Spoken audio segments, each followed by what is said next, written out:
প্রতিদিনের মতো আছি আমি হুমায়ুন কবির। তো আজকে একটি পাখি দেখাবো। পাখিটির নাম হলো সাদা বক। কিন্তু পাখিটি অনেক বড়, কিন্তু তার নাম খুবই ছোট। পাখির নাম হলো ছোট বক। এটা একটি বড় সারস জাতীয় হয়তোবা পাখি। এটার গলা দেখতে পাচ্ছেন বিশাল বড়, আর এটার ঠোঁট হলুদ হয়। আর আরেকটা আছে, ওটার ঠোঁট কালো হয়, ওটার মাথার পিছনে একটা ঝুঁটি আছে। তো নেক্সট ওটার পরে ভিডিও আমি আপনাদের দেখাবো, আমার ভিডিওটা করা আছে।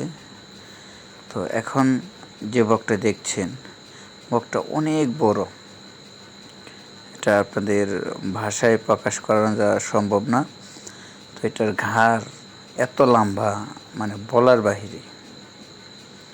এটা বডিও যেমন বড়, এটার গলাটা অনেক বড়।